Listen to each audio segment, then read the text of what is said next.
Assalamualaikum warahmatullahi wabarakatuh.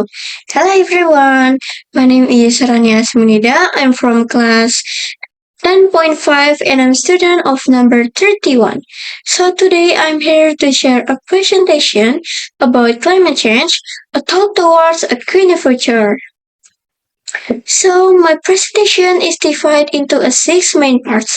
The first one is definition, the second one is foundation, the third is drivers, the fourth is evidence, the fifth is consequence, and the last one, but the last, is pathways.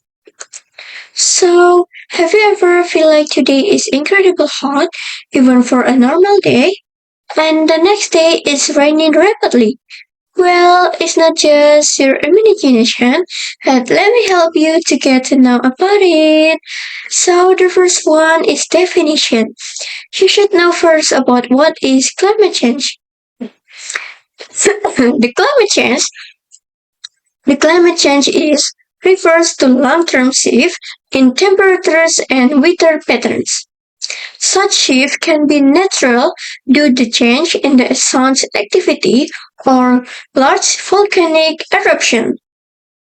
But since the 1800s, human activities have been the main drive of climate change, primarily due to the burning of fossil fuels like coal, oil, and gas.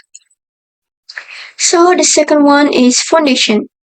Imagine the earth is wrapped the Imagine the earth is wrapped in a blanket of gases. These gases trap heat to keep us warm. But lately, that blanket has become too thick, causing our planet to overheat. And back to science to late 1800, Earth's average temperature has risen about 1.1 degrees Celsius, and carbon dioxide levels have increased too. And if this can still continue, 2026 will be nominated as the hottest year on the record. And we may hear some SDGs goals, especially those whose made to prevent Earth's long-term global temperature from rising more than 1.5 degrees Celsius. But the moment 1.5 degrees Celsius limit breaches, and I believe there will be irreversible climate change.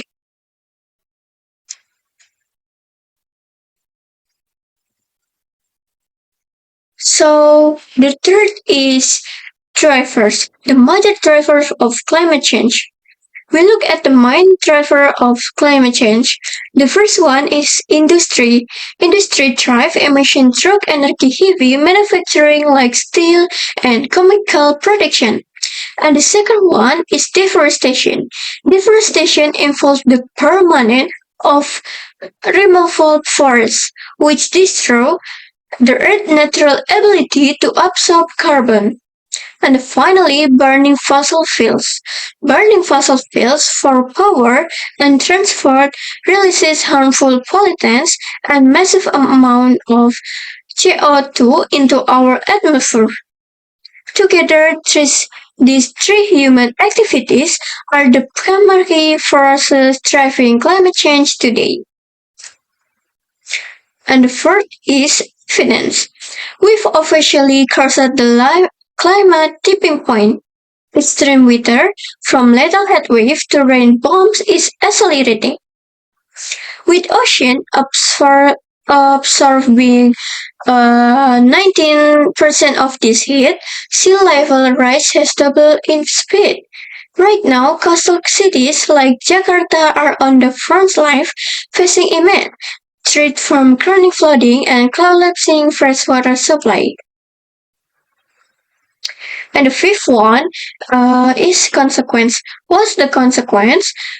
As we know, ecosystems are really complex.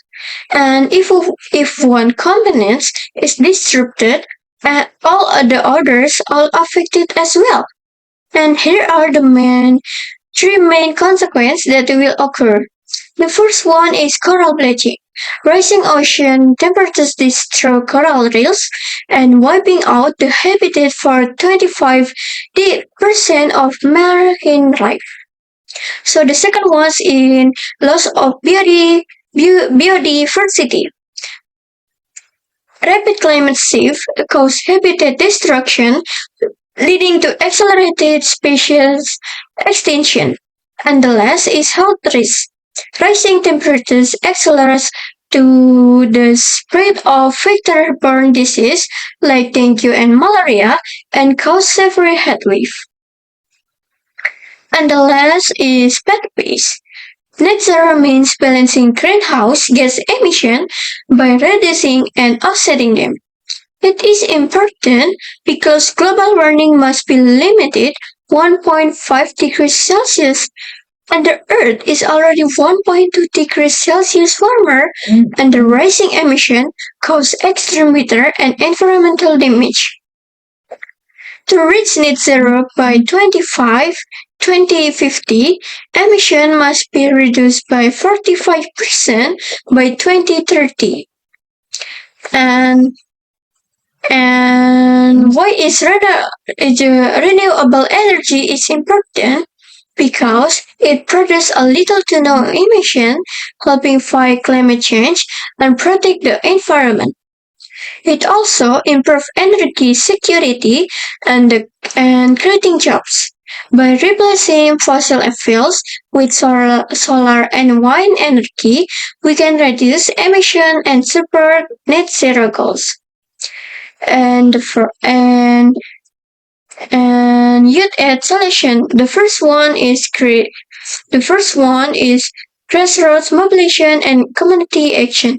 And the second was a policy of advocacy, and climate justice. The third one is sustainable innovation and technology, and the fourth one is interdisciplinary research and scientific collaboration.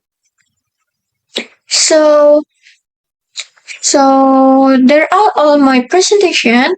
Don't forget, it's time to take action. To take action, take a step to make a positive impact. Assalamualaikum warahmatullahi wabarakatuh. Bye bye.